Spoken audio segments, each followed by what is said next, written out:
Mi nombre es Samuel. Tengo 82 años. Y llevo más de 60 guardando algo dentro del pecho que nunca le he contado a nadie con todas sus palabras. No es un secreto oscuro, es algo que vi. Algo que entendí demasiado tarde. Algo que cambió por completo lo que yo creía saber sobre el amor, sobre el poder, sobre Dios mismo. Todo comenzó una noche, hace mucho tiempo, cuando yo era un muchacho que apenas empezaba a ir a misa solo. Mi abuelo me llevó a la celebración del Jueves Santo. Yo no quería ir. Quería quedarme jugando en la calle. Pero mi abuelo me agarró del brazo y me dijo algo que no olvidé jamás. Me dijo: «Esta noche vas a ver algo que la mayoría de la gente mira sin entender. Pon atención, porque lo que pasó esa noche, hace 2000 años, sigue pasando ahora mismo». Yo no entendí lo que quiso decir. Me tomó casi toda la vida comprenderlo. Y lo que voy a contarles hoy es exactamente eso, lo que tardé décadas en ver. Algo que estaba frente a mis ojos desde el principio, pero que yo estaba demasiado ciego, demasiado orgulloso, demasiado ocupado para reconocer. Y si me dan unos minutos, les prometo que cuando termine, van a mirar esta noche de una manera completamente diferente. Déjenme explicar. Yo crecí en un pueblo pequeño. Un pueblo donde la fe no era algo que se discutía, simplemente se vivía. Ibas a misa, rezabas antes de comer, y los domingos no se trabajaba. Pero había algo en el Jueves Santo que era distinto a todo lo demás. Había un peso en el aire, una seriedad que incluso un niño podía sentir. Mi abuela preparaba la comida del día con un silencio que no era el suyo. Mi abuelo se vestía con ropa limpia, como si fuera a encontrarse con alguien importante. Y en cierta forma, así era. Verán, para entender lo que pasó esa noche en el aposento alto, hay que entender primero el mundo en que vivían esas personas.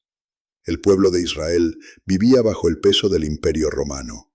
Soldados extranjeros en sus calles, leyes que no eran suyas, una opresión constante que les recordaba cada día que no eran libres. Pero dentro de ellos ardía algo que ningún imperio podía apagar. Una esperanza antigua, una promesa transmitida de generación en generación, que Dios enviaría a alguien, un Mesías, un libertador, alguien que restauraría todo. Y en el centro de su fe estaba la Pascua.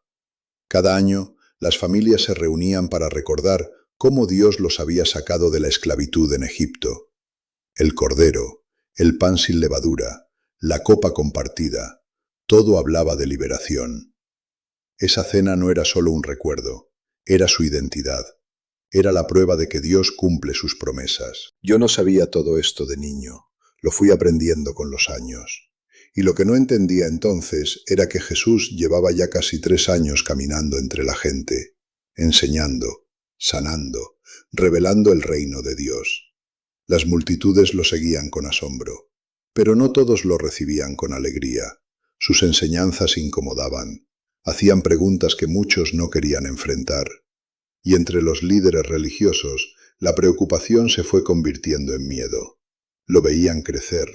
Veían cómo la gente lo escuchaba con más atención que a ellos, y a puertas cerradas empezaron a conspirar. Creían que eliminándolo, todo volvería al orden.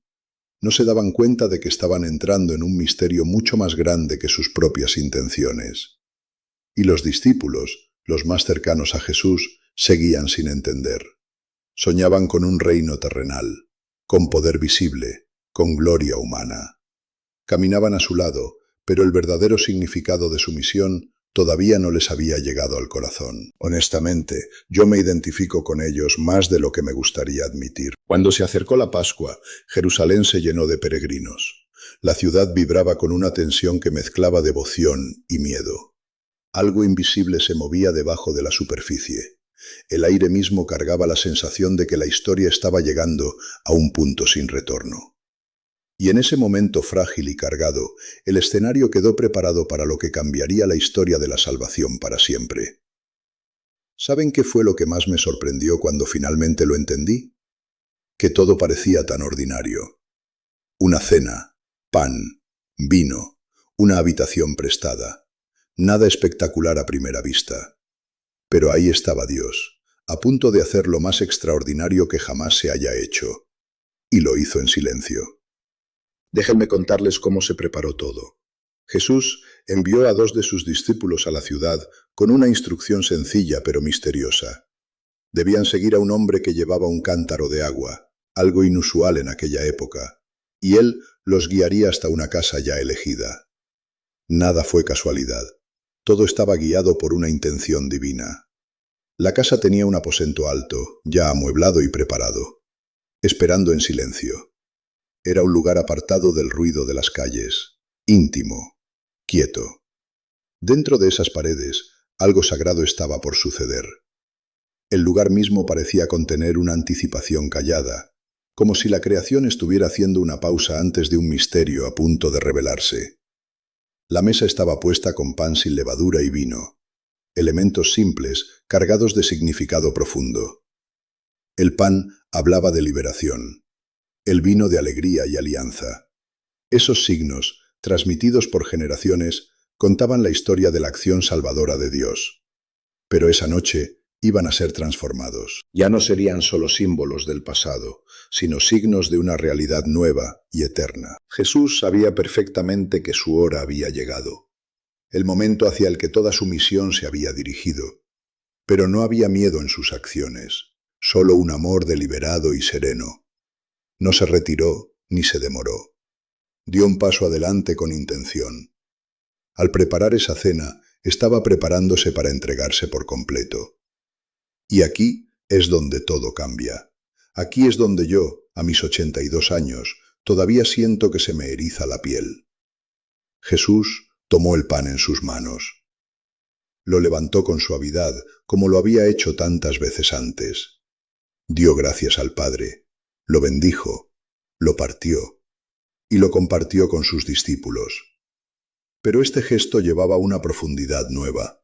En sus manos, lo ordinario se volvió sagrado. Y entonces dijo las palabras que resonarían a través de todas las generaciones. Esto es mi cuerpo. Ya no era simplemente pan, se convirtió en él mismo, ofrecido por amor. Los discípulos quizás no lo entendieron del todo, pero algo se movió dentro de ellos. En ese momento silencioso, Jesús no dio solo un símbolo, dio su presencia real, escondida bajo apariencias humildes, para la vida del mundo. Luego tomó la copa llena de vino, volvió a dar gracias y la pasó entre ellos. Esta es mi sangre, la sangre de la nueva alianza, dijo. Esas palabras llevaban el peso de la promesa y el cumplimiento.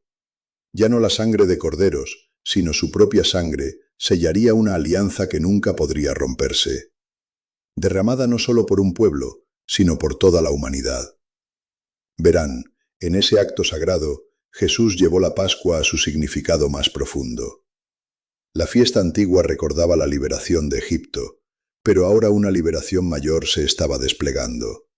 Él mismo se convirtió en el verdadero Cordero, cuyo sacrificio liberaría a la humanidad del pecado y de la muerte. Lo que había sido un signo, ahora alcanzaba su cumplimiento. Y entonces vino el mandato, simple pero inmenso. Hagan esto en memoria mía. Con esas palabras, Jesús confió su don a la Iglesia. No era solo un recuerdo del pasado, sino una participación viva en su sacrificio. A través de este mandato, el misterio de esa noche continuaría a través del tiempo, haciendo su presencia real en cada lugar donde sus discípulos se reúnan con fe. Yo no entendía esto de joven.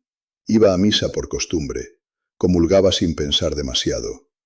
Me tomó años y mucho sufrimiento propio comprender que cada vez que el sacerdote pronuncia esas palabras, estamos de vuelta en ese aposento alto.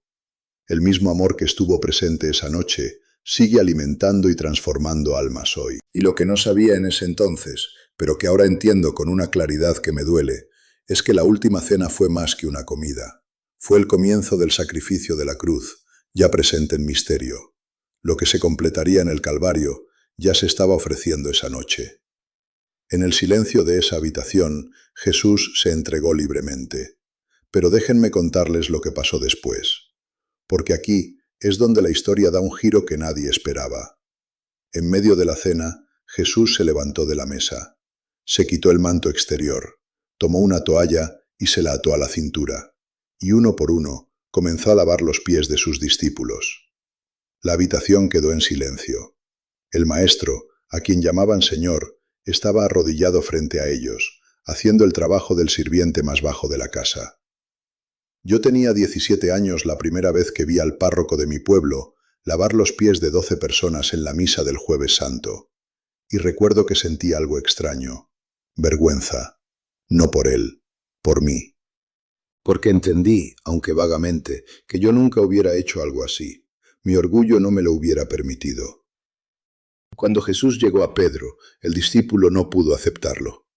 «Señor, ¿tú me lavas los pies a mí?», preguntó, confundido. Pedro amaba a su maestro profundamente. La idea de que Jesús se rebajara así le parecía incorrecta.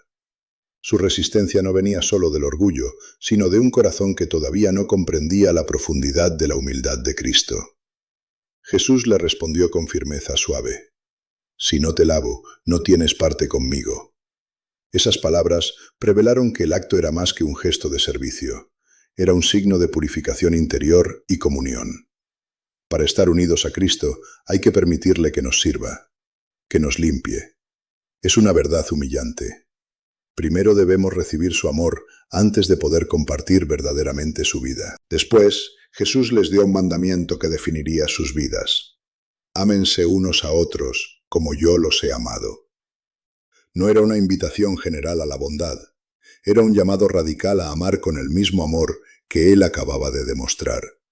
Un amor que se inclina, que da sin contar el costo, que permanece fiel incluso cuando es malentendido. Y luego vino la parte más difícil de esa noche, la parte que a mí me costó más aceptar. Mientras la cena continuaba en esa intimidad silenciosa, Jesús habló palabras que sacudieron la habitación. Uno de ellos lo iba a traicionar.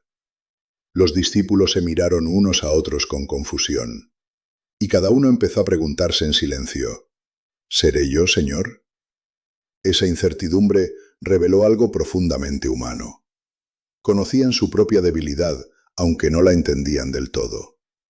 Entre ellos estaba Judas Iscariote. Por fuera, igual que los demás, pero por dentro ya había tomado una decisión. Y en un gesto tierno y desgarrador a la vez, Jesús le ofreció un trozo de pan, un signo de amistad, una oferta de amor, incluso al borde de la traición. Honestamente, eso me rompe el corazón cada vez que lo pienso. Que Jesús no retira su amor cuando es rechazado. Sigue dando, sigue invitando, sigue extendiendo la mano. Luego se volvió a Pedro, que había declarado su lealtad con tanta confianza, y le dijo que lo negaría 3 veces antes de que terminara la noche. No fue una condena, fue una revelación. Incluso el más fuerte fallaría. La fuerza humana sola no puede sostener la fe ante el miedo y el sufrimiento. Yo he sido Pedro muchas veces en mi vida. He dicho con la boca que nunca abandonaría lo que creo, y luego, cuando llegó la prueba, me quedé callado. Negué con mi silencio, negué con mi indiferencia, negué con mi cobardía. Y fue solo cuando entendí que la historia de Pedro no terminó en su negación que encontré la fuerza para volver a empezar. Porque esa noche revela algo que el mundo no quiere escuchar. No revela la grandeza humana, revela la misericordia divina. Jesús sabía todo lo que iba a pasar, y no se alejó. Su amor permaneció firme. Ante la traición, eligió el perdón. Ante la debilidad, ofreció compasión. Ese es el corazón del Evangelio. Un amor que permanece incluso cuando nosotros caemos. Cada Jueves Santo, la Iglesia revive todo esto. Por la mañana, en la misa crismal, el obispo bendice los santos óleos que se usarán durante todo el año. El óleo de los enfermos, el de los catecúmenos y el sagrado crisma. Aceites simples que se convierten en instrumentos a través de los cuales Dios sigue tocando vidas. Y los sacerdotes renuevan las promesas de su ordenación. Yo he visto sacerdotes llorar en ese momento. Hombres que han cargado con las heridas de otros durante décadas, volviendo al amor que los llamó por primera vez. Por la tarde, la misa de la Cena del Señor nos lleva de vuelta al aposento alto. Se lavan los pies, Se celebra la Eucaristía y después el Santísimo Sacramento se lleva en procesión a un lugar de reposo. Los fieles se quedan en adoración, velando con el Señor en oración. Ese silencio refleja la noche en Getsemaní, cuando Jesús pidió a sus discípulos que permanecieran despiertos con él. Y al final, el altar se desnuda. Se quitan las decoraciones. El silencio se hace más profundo. Ese gesto marca la transición hacia la pasión. Recuerda el abandono de Jesús. Lo que comenzó con una cena sagrada, ahora conduce al misterio del sufrimiento. Hay tradiciones hermosas que acompañan este día. La visita a 7 iglesias, la vigilia nocturna en silencio, los actos de caridad, las familias que comparten una comida sencilla y buscan reconciliarse. En mi casa, mi esposa siempre preparaba algo especial ese día, y antes de comer, nos tomábamos de las manos y nos pedíamos perdón por lo que hubiéramos hecho mal durante el año. Ella ya no está, pero sigo haciéndolo solo, porque el amor que ella me enseñó era un reflejo del amor de esa noche.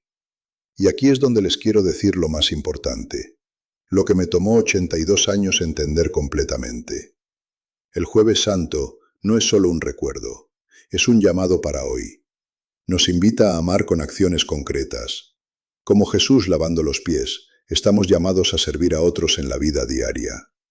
El verdadero amor no se demuestra solo con palabras, sino con actos simples de cuidado, paciencia y generosidad. En el centro de este día está la Eucaristía, la fuente de fortaleza para cada cristiano. Un encuentro real con Cristo que se da a sí mismo para alimentar nuestras almas. Incluso en la debilidad, los creyentes encuentran coraje, sabiendo que Cristo permanece presente y sigue caminando con ellos. La lección de la humildad sigue siendo esencial en cada época. En un mundo que busca poder y reconocimiento, Jesús muestra un camino diferente.